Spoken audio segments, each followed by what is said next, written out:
Of the City Council for March 7th, 2022. Roll call, please. Mayor Hasselbrink. Here. Mayor Pro Tem Doby. Here. Councilmember Bates. Here. Councilmember Turco. Here. Councilmember Nafolda. Here. All right, so we're having our fourth public hearing, I believe, Yes, ma'am. for the draft revised City Council district boundaries. This is a public hearing, so we'll have Justin go ahead and do his presentation, and then we'll open it up for comment. Okay. Good evening. There's no microphones here.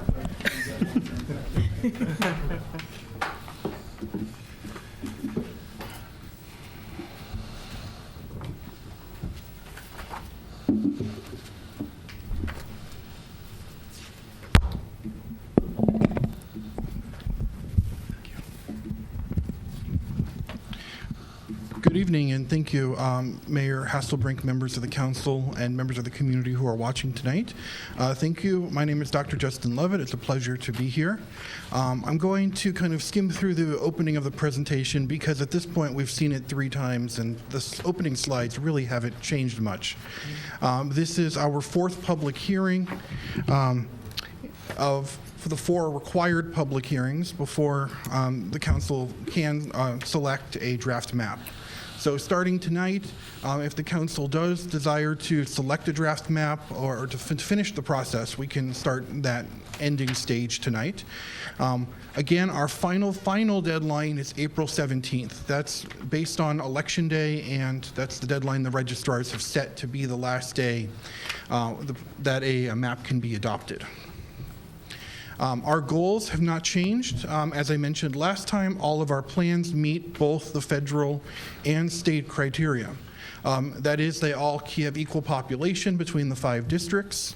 They all meet the requirements of the Voting Rights Act, particularly keeping the most heavily Latino neighborhoods in Old Town, East and West together, currently in District 1. In addition, they all are contiguous, they all are reasonably compact, and they all, to the extent practicable, given the city's unique population, follow roads and major boundaries as much as possible. Where we're really kind of looking at this discussion to go tonight, and have been throughout the process, is this discussion of communities of interest. All of the maps keep every single neighborhood or community identified by the city together, with the exception of Apartment Row. And that's because Apartment Row is too large to fit into one single district. In fact, it has population alone for about 2.75 districts if it were on its own.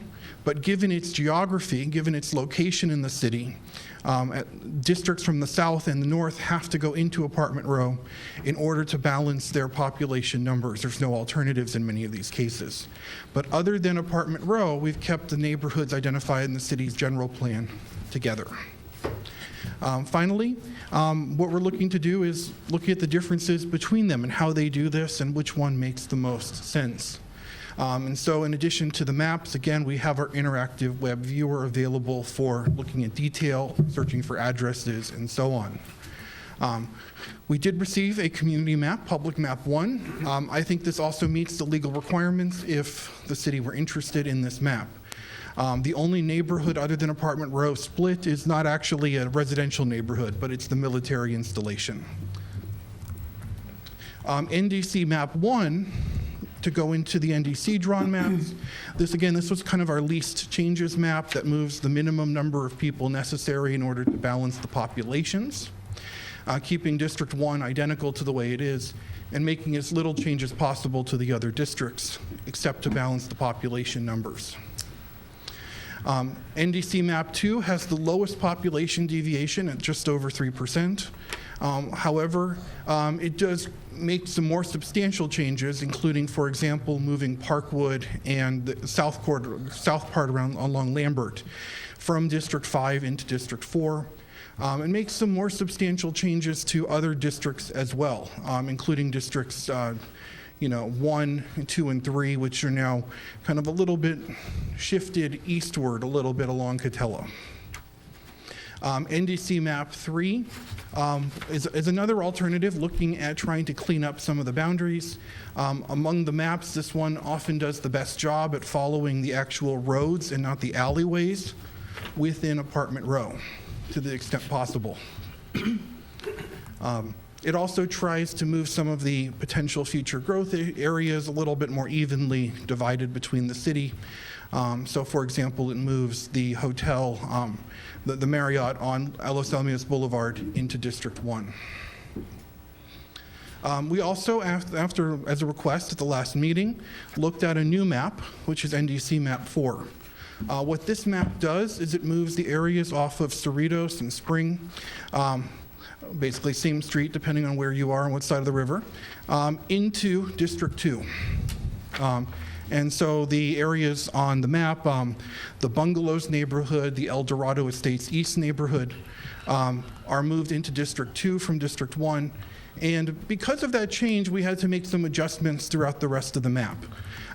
That left District 1 with too few people, so District 1 had to gain another census block, and then kind of cycles its way through the entire map. This actually takes District 4 back to its current configuration. And there's a few more minor adjustments. District 3 stays the same as it is in map 1, but the other 4 districts all have changes to them. But this is a population balanced map at about 8% deviation, and we drew it last week, can be considered tonight. So that is a brief overview of the different maps. Tonight, we're hoping that hopefully we can maybe narrow it down from the 5 maps that we have to maybe 1 or 2 maps that we could move forward with to the next hearing. Or if you're ready to select a map, any of the maps, but any of the maps can be selected tonight and then introduced later on. So with that, I'm happy to answer questions or take further direction. Go ahead. I'm sorry. Thank you, Madam Mayor. Doctor, just one question, and I know that this is probably, it's a question that I think a lot of the public will have. Can you describe just census tract maps and those different boundaries and what exactly they mean, and I guess more importantly, whether or not they can be broken up? Sure. So basically, the census has its own way of dividing the country into what they call census blocks. And census blocks are the smallest unit of census geography. Now, they're created by the census, and they have nothing to do with the county, city, or state's division into parcels or precincts or townships or any other division that they use. They are a product of the Census Bureau and are used by the federal government only, most of the time, to make determinations about counting population, figuring out where people live, and so forth at the federal level. And the census block is the smallest unit of census geography. And it's actually based on addresses. So we represent it geographically, but if you go back into what the census database is, each census block is simply given as a range of addresses on particular streets, and this house is in this particular census block. Now, the census has a policy that they define these blocks by either political boundaries, such as city boundaries, county boundaries, and so forth, or by natural features that are visible on the map. So streets, rivers, sometimes power lines, railroad tracks. Other than that, the census doesn't place census blocks boundaries. Dividing a census block is, for the purposes of redistricting, is something that comes up a lot. In general, it's feasible under very narrow sets of circumstances. For example, one census block was split because it included people who lived at the top of a cliff and people who lived at the bottom of the cliff. And at the top of the cliff, there were multi-million-dollar mansions, and at the bottom of the cliff was a trailer park. And for voting rights purposes, the courts ordered that block to be divided to represent those communities appropriately. What's really frowned upon is dividing a census block just to divide it. At the very least, what it adds into your process is an uncertainty about the population numbers. So let's say you were to divide a 300-person block in apartment row, so that half of the block was in one district and half of it was in a different one.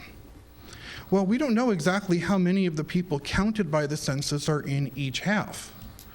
we would have, and in fact, they don't accept a survey done by the city to determine those numbers, because that's not how the census actually counts population. And so that opens up the possibility that a map could be over that 10% deviation, which could lead to an outside group coming in and having a prima facie challenge, basically just taking a look at the map and saying, well, this could possibly be over your 10% deviation, and we want to challenge this map on that basis. Because if you were to add all the people into District 2 instead of dividing them between 2 and 3, you'd be over your 10% maximum. That's why we don't recommend dividing census blocks, unless there's a very good voting rights reason to do so.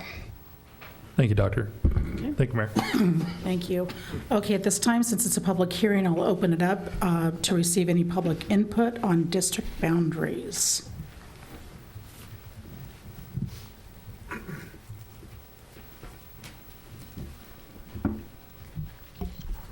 Hi, my name is Maggie, and I was looking at the maps, and the map 4 that just moved the neighborhood that's on the other side of the riverbed into District 2.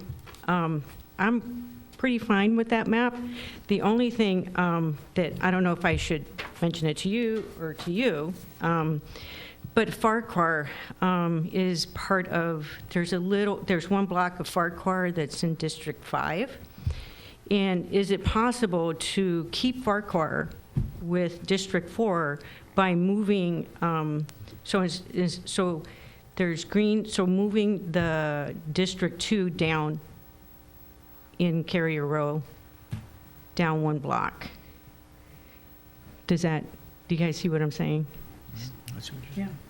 If it's possible to keep, because Farquhar, in Apartment Row right there, I think it really makes sense to stay with Carrier Row, since it's like right there, that's like our neighborhood, So if, Both sides of green for 2. I'm sorry? I was just commenting, you'd have both sides of Green Street in District 2 rather than the way it is now. Yeah. And I think it's a question, I have some other questions right along your line, too. Yeah. So thank you. Yeah. So yeah, that would, so that in a map would work in that case. It's just trying, what I would like, I'm interested in keeping part of Carrier Row with Apartment Row there. And Farquhar seems to be the most logical in that respect. I really don't have any comments about public map 1, really, other than that one just seems like an odd map. It doesn't really fit with the community, I think. But, and then map 1, again, is Farquhar, is part of District 5. And then map 2, that is better, but it doesn't take into consideration your concerns about that neighborhood on the other side of the riverbed. So those are my comments. Thank you. Great, thank you. Any other comment? Okay, I'll go ahead and close the public comments and bring it back to council. Questions? Yes, Justin, if you can help me, and this is right along the same line as we just heard from the nice lady who made the comments. If you take a look at map 3, okay? I'm taking a look at map 3, and in District 2, I'm coming across Green Street, all the way down, not quite to Los Alamitos Boulevard, but headed in that direction, okay? You with me? Okay, now I turn to map 4. I know in map 4, we're going across the channel, and I'm picking up between the bungalows, Marna and Lily, got to be picking up close to 100 additional residents in that area. Is that about right? 147 to be exact. Thank you. I appreciate that. So my question is, then when I look down at the rest of map 4, instead of just coming across the top part top part of Green, you've also added in there parts of Howard, and you make District 2 now come down Green, drop down to Howard, come across, come back up to Green, and come out to Lexington. What's the thinking there, and how do those numbers work out? It just seems to me that I should be having a little less in apartment row rather than more if you're adding those 147 residents on the other side of the channel. What am I missing? So let me just see, is it possible to pull up the interactive web viewer? Because we have the population numbers for each of those areas, and I think it's worth showing just the population numbers we're working with, especially in apartment row. Because a lot of this is about, well, first of all, trying to balance the districts population-wise. And secondly, where decisions were made, at least in some of these maps, I was trying to opt for keeping them as, areas that are currently in the same district, Right. to keep them in the same district if possible. So let's see if we can switch over to the web viewer.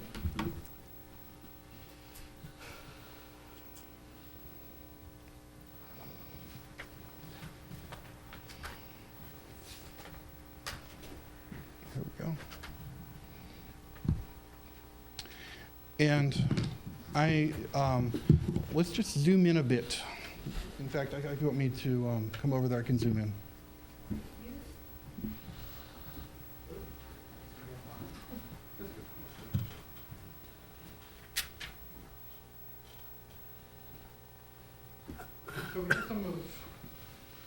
We have some here, the population numbers we're working with in these blocks in apartment row.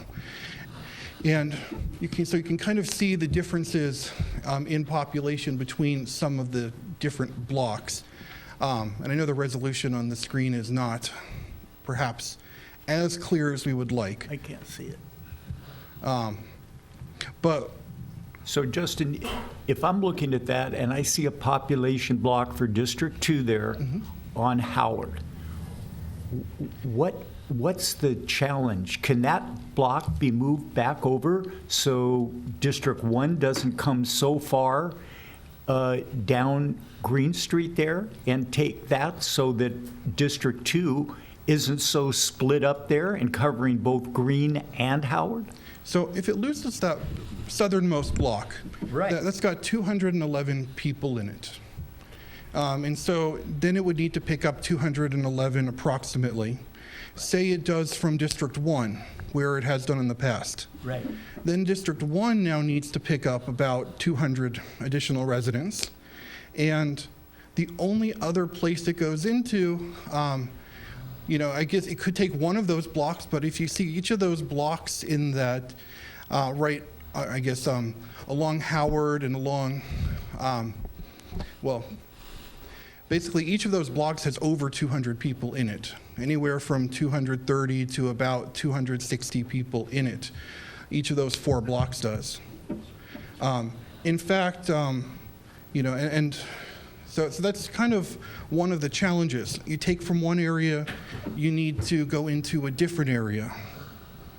And we're looking at, especially in apartment row, especially in that section of apartment row, in the western portion, kind of west of Bloomfield, we're looking at most of these blocks have over 200 people in each one.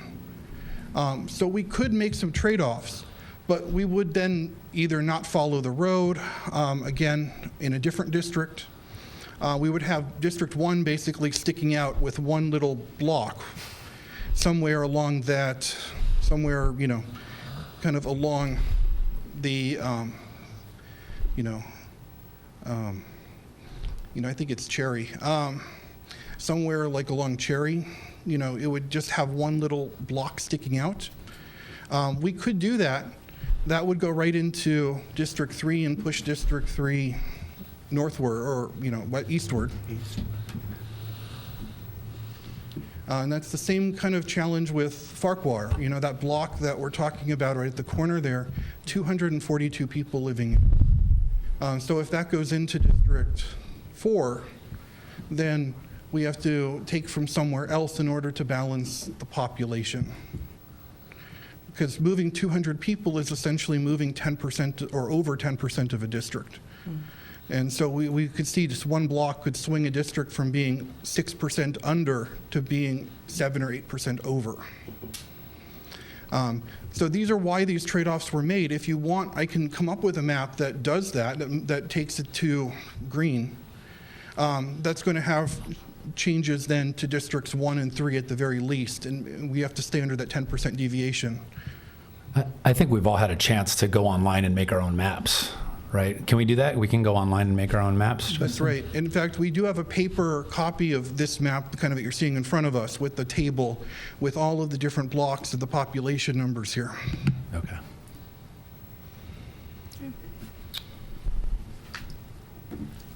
Anything else? Mayor Pro Tem Dobie?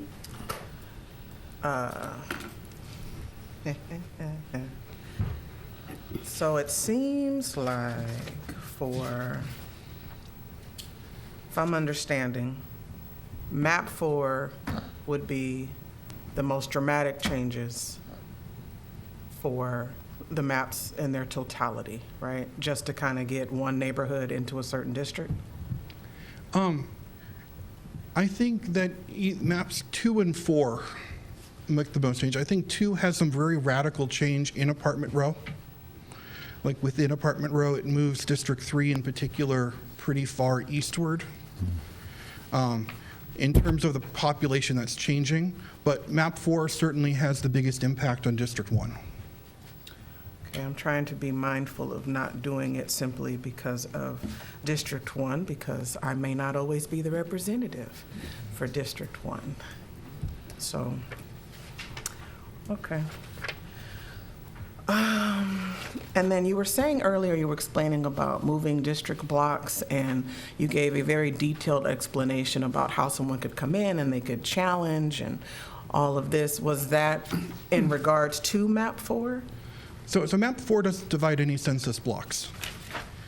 So none of these maps divide have a census division. blocks? Okay. I did receive a question this morning regarding to the generic, if you wanted to divide a block, how would you do it?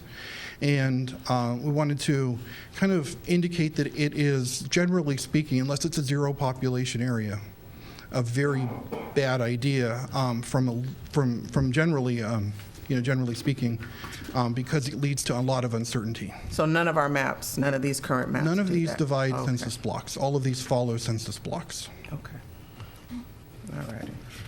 And you. how much can you anticipate in terms of growth in an area, in one of the districts? So this is one of these that we don't want to overestimate this because, especially in a city the size of Los Alamitos, one project that is currently under development could lead to this whole map being out of balance next time we look at this. Right. You add in 100 people into a district that already is at 4% over, and it's going to be out of balance in 10 years. That's why a lot of times, when we talk about cities the size of this, it's like, do districts make sense, right? And I know that we had this discussion when we switched to district elections, right?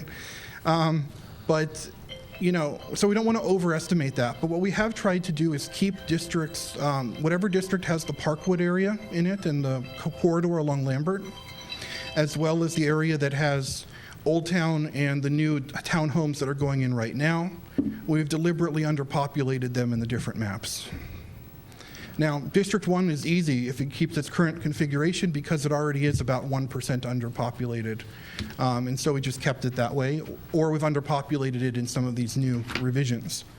But district, and of course, District 5 was one of those that was 5 or 6% underpopulated to start with, and so we've tried to maintain at least some underpopulation there.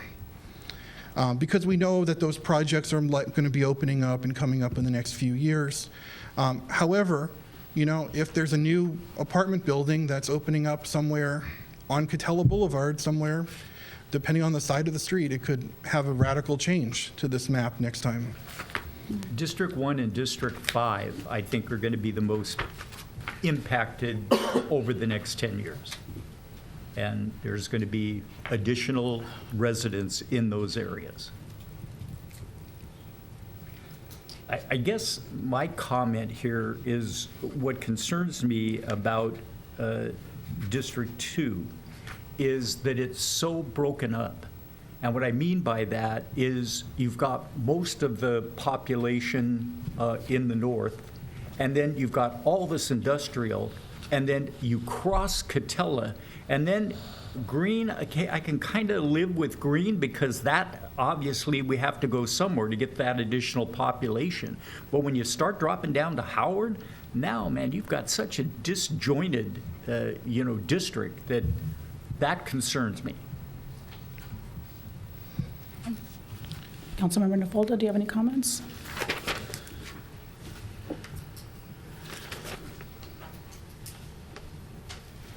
Oh, was that me? Oh. Yeah, you good? No, not right now. Okay. I'll go ahead and put my 2 cents in, just in looking at all the maps, because all of them, you're going to rob Peter to pay Paul, and, there are changes in all of them. So I looked at the total deviation for each map. Map 3 is a 9.5% deviation. We're capped at 10. So that doesn't give us a whole lot of wiggle room if we want to make any changes. District Map 1 is an 8.39 total deviation, still not a lot of wiggle room. Map 4 just is 8.22, a little bit more wiggle room, but still not a lot. And then Map 2 is a 3.05 total deviation, which gives us the most wiggle room to be able to come in and say, let's look at this map and make some tweaks, because we have more room before we hit that 10%. That was map 2? Map 2, yeah. It's the least amount of total deviation. It's 6.95 below our 10% cap. So it seems like if we want to come in and look at a map and make some changes, this would be none of it's easy, but it would be the most flexible in order to make some changes, because we still have that percentage of deviation left.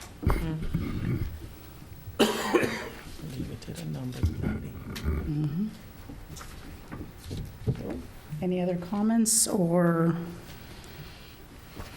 preference? I liked 2. That was one of my ones. All right, so I'm looking at map 2, and there's some significant shifts. I understand Right. what you're saying. I guess a question, something that keeps coming up in my mind, is there a big population here who is going to lose their opportunity to vote? And I'm just trying to see in this upcoming election, folks that would have voted in this election that are now going to get pushed back. I'm concerned about that. the thing that I looked, Mark, on this is the biggest change in map 2 is between districts 4 and 5, So- and we're on the same track. Parkwood, right. So that wouldn't affect all the other ones. It really kind of depends, but that seems to be the biggest change. So looking at District 4 and 5 are on the same election cycle, and Districts 1, 2, and 3 are on the same election cycle, this seems to have the least impact. Yeah, but there's got to be a shift somewhere else then, right? I'm trying to see. I understand that part of it. The one advantage that you have is that districts 4 and 5 were each about 5.5% under to start with. And so both of them, or at least one of them, I should say, has to gain population, and neither of them has to lose population. Okay. So in almost all of the maps, in fact, I think in all of them, District 5 at the very least gains the neighborhoods just north of it, Suburbia and New Dutch Haven, I believe. I always get Old and New Dutch Haven. Old Dutch. Old Dutch Haven. Because those demographically and community-wise, they fall right into Rossmore Highlands. They look very similar, and they share the common exits onto Los Alamitos Boulevard. So at the very least, that's typically what that area gains. Now, in Apartment Row, sometimes for population balance, there's one block that's moved out of that or swapped between 4 and 5. I've tried to keep, and this is one of the things we looked at, is one of the blocks that's currently in District 5 is that block north of Farquhar that, we've had a lot of conversations about, even just today, which district it belongs with. It currently is in 5. If it moves to 4, it won't change when it elects.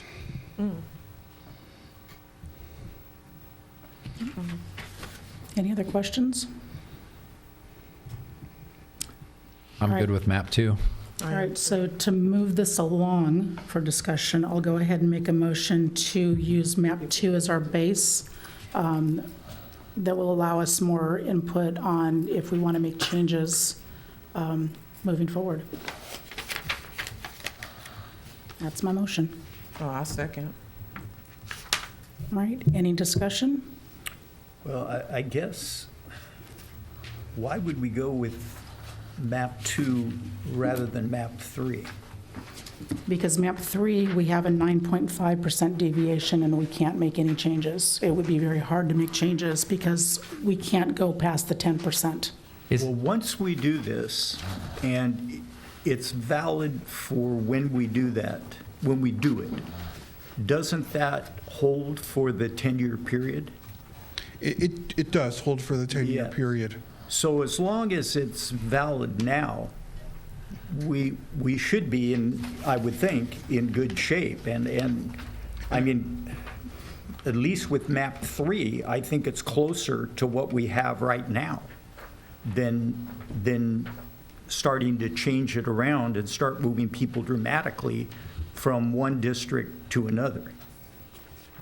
No, and I understand, and this wasn't that we were at the 9.5, so if something changes, it's, if we pick a map tonight, this isn't the end of it. We can still make changes to that particular map. This is just a jumping off point. And map 2 will give us the most flexibility to make any changes, where map 3, we pretty much have to pass it as is, because we don't have a lot of room to move things around. But Yeah. Justin, is that correct? So if we adopt something that's compliant now and within the standard deviation, and population changes because of development put us outside of compliance, in theory, do we not have to revisit?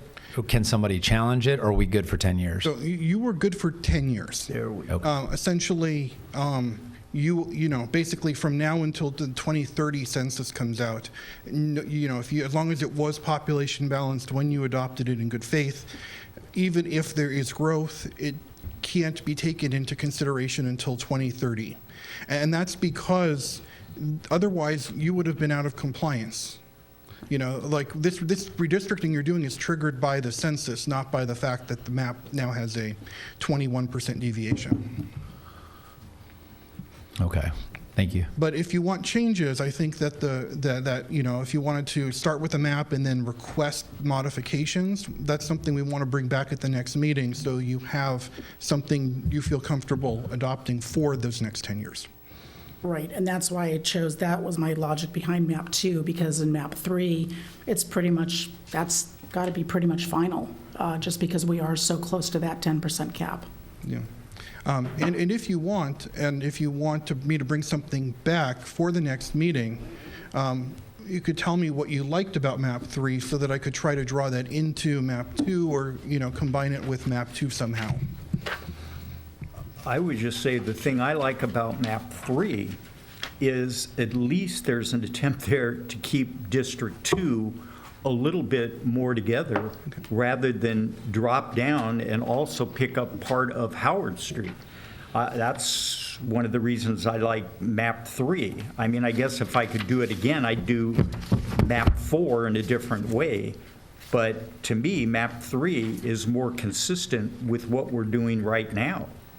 And why change it if it meets all the requirements? That would be my point. Yeah, eventually it's going to go out of compliance. We know that. But if it's good for 10 years and it's in compliance, at least we're not breaking up District 2 all over the place. And District 4 remains pretty much as it is, and District 5 remains pretty much as it is, and District 1 remains pretty much as it is. So it involves the least amount of change. Might I suggest that we come back next week? Is it next week when we're having our The next meeting? 21st. Okay, the 21st with map 2, map 3. Any changes? Anybody requests to those, and then we put it to a vote at that time? That's fine. Just a suggestion. I mean, we don't have to do it that way. It's just, Seems So like we're- those are the two. So we're going to use both maps to come up with a fifth map? No, no. So, That's what I want to be able to pick a map to say, this is our baseline, and let's modify it from there.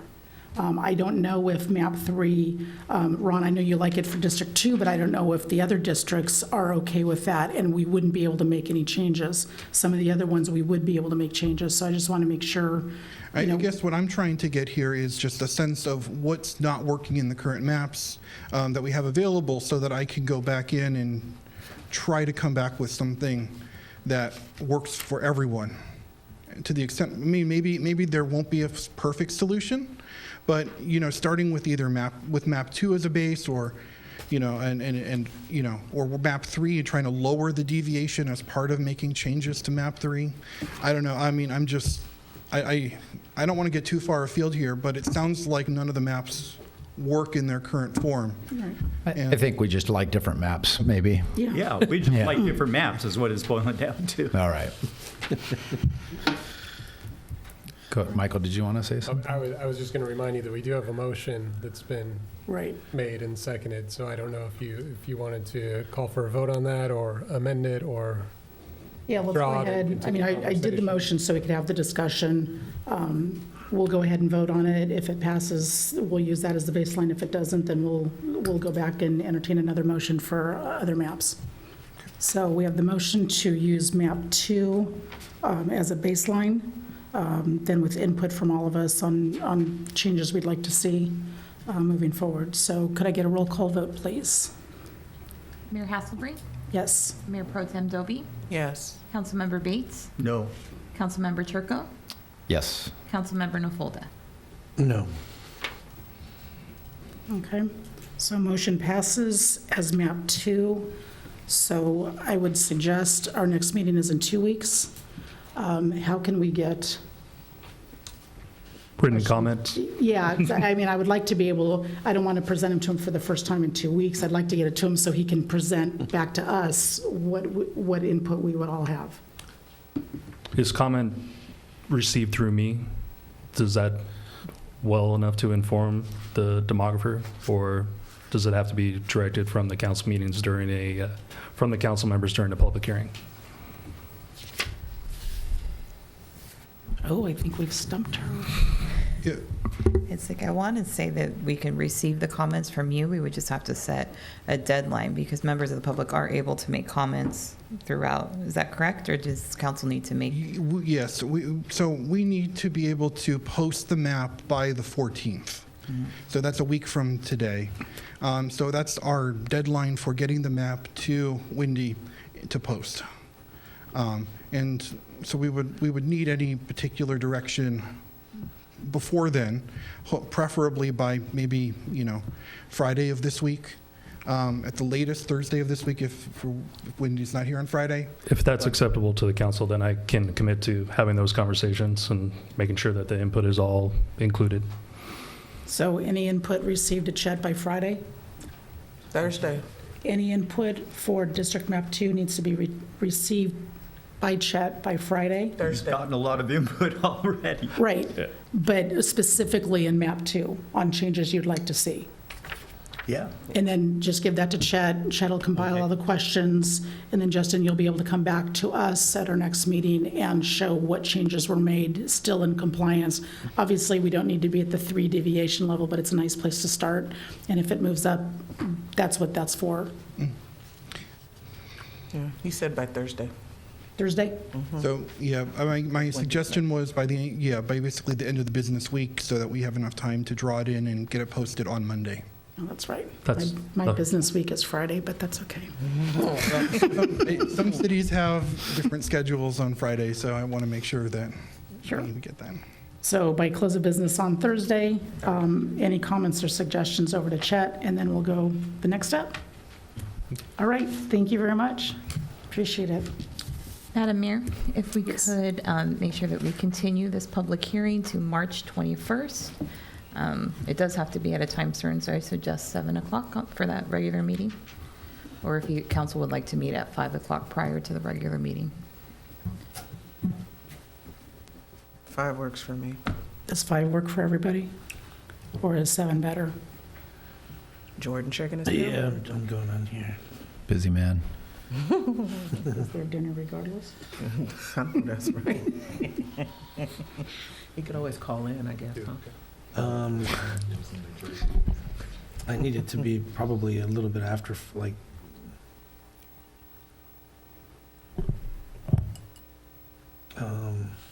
Is it, does 7 work best for you? that's the only It's choice, okay, is it's- 5 or 7? It's okay to say yes, 7 works Well, best for me. I'm good with that. I mean, we can't do 5:30, or what's the limitation? I mean, Well, what we'll do is we'll start our regular council meeting at 6, okay, and then we'll open the public meeting like we did the last council meeting at 6:30. Remember, we had to be here yeah. right at 6:30. We just stopped our regular meeting, opened up this open public hearing, so we could do the same thing at 7 instead of having you try and kill yourself to get here at Yeah. 5. I would prefer the later time. Okay, so 7 o'clock during our meeting. Perfect. All right, so we're not adjourning that, but now we are going to be moving into closed session. And City Attorney. Thank you, Mayor. The City Council will now adjourn into closed session to discuss items 4A and B as listed on this evening's agenda. Thank you, Justin, very much.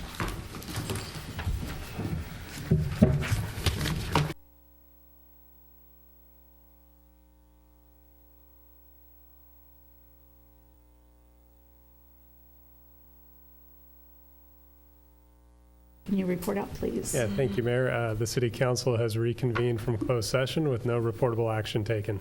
Shocker. Portable action. I said it. Okay, so we are adjourned, and our next regular city council meeting is March 21st. All right, meeting adjourned. Thanks, guys. Thank you.